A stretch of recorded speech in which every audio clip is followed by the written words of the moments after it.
Guys, welcome to a classic movie review of 1941's The Wolfman, starring Lon Chaney Jr, Claude and Bela Lugosi. Now, this was directed by George Waggner, and it's the classic werewolf tale of a guy returning home to the family estate only to bump into a beautiful woman and, unfortunately, a bloodthirsty wolf. And you know the drill from there. After being bitten by said wolf, our protagonist is cursed with a case of the old lycanthropy. Now, the Wolfman arrived fairly late into Universal's run of classic horrors, even preceded by 1935's Werewolf of London. But for its sheer iconography and for Lon Chaney Jr.'s performance, it's an unmistakable classic. Let's take a look.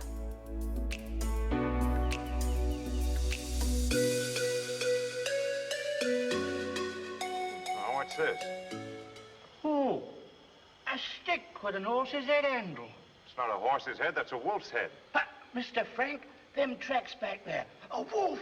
So 1941's Wolfman marked the first of 5 appearances Lon Chaney Jr. would make as the hairy titular character for Universal Studios. And if you are at all familiar with werewolf mythology or werewolves in pop culture, you'll know what to expect here. And even though actual werewolf folklore is extremely varied depending upon where in the world you are and in what century, many of the myths that you've heard or films that you've seen on the subject were things popularised right here.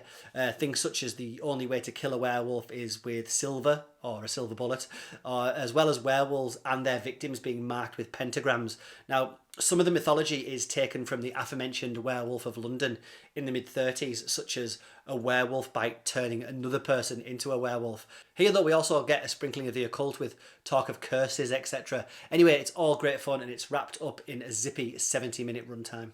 Yeah, go ahead. But don't try to make me believe that I killed a man when I know that I killed a wolf. Yes. We're all a little bit confused. He needs a good rest.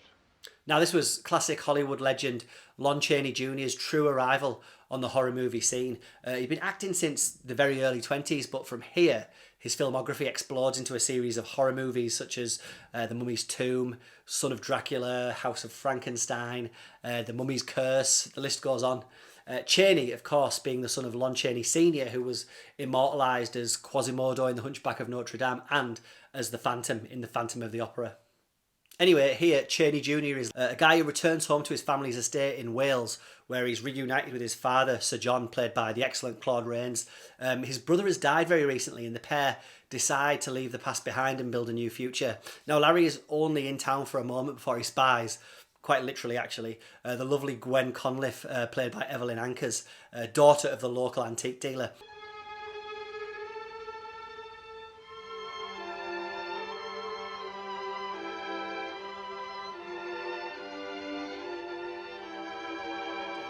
She's engaged to somebody else already, but what the hell? The pair go out on a date chaperoned by her friend Jenny, played by Faye Helm.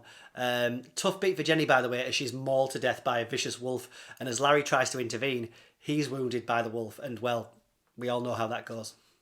Now, I know some viewers will have a bit of a giggle at the makeup effects here, but makeup artist Jack Pierce was a master of his craft and was also responsible for the early Frankenstein monster and Dracula. And you have to appreciate that 80 plus years ago, there was no CGI and no animatronics to rely on, just glue and yak hair apparently, and a lot of patience. Anyway, the Wolfman look is so iconic and it's inspired countless subsequent works. Now, fair play to Chaney, who had to sit motionless to achieve the effects of hair growing over his legs. Now, there's gripes, of course. Unless I missed it, there's no real consistency on how the werewolf transformations occur. Modern viewers expecting a full moon to trigger it will be disappointed. And after some foreshadowing, wouldn't it be great if Larry's dead brother wasn't dead, but was also a wolf? Maybe that's a stretch. Now, the film can also feel very rushed in the third act and seems to just jolt to a halt at the end, which is a shame considering the amount of time it spends on gypsy occultism earlier in the movie. Now, speaking of which, we get what is essentially an extended cameo here from the Count himself, Bela Lugosi, as a travelling palm reader who is also a gypsy werewolf. Claude here, who gets top billing, as usual, is great and gets to reel off a handful of his usual well-delivered monologues. To some people, life is very simple. They decide that this is good, that is bad. This is wrong, that's right. There's no right and wrong, no good and bad. No shadings and grays, all blacks and whites. That'd be Paul Montfort. Exactly. But it's Chaney's show throughout as he gets to squeeze a huge amount of character into such a short film, going from romantic lead to man-eating monster, guilt-ridden, scared and on the verge of breakdown. So good was he, in fact, that he'd be trapped in horror movie roles and forever be associated with his furry alter ego until his death in 1973.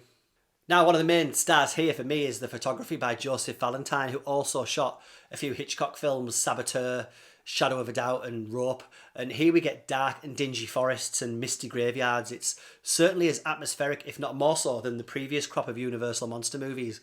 Although set, I think, in Wales, it's indistinguishable from a multitude of Eastern European Gothic villages that you'll see pop up in many a classic horror movie.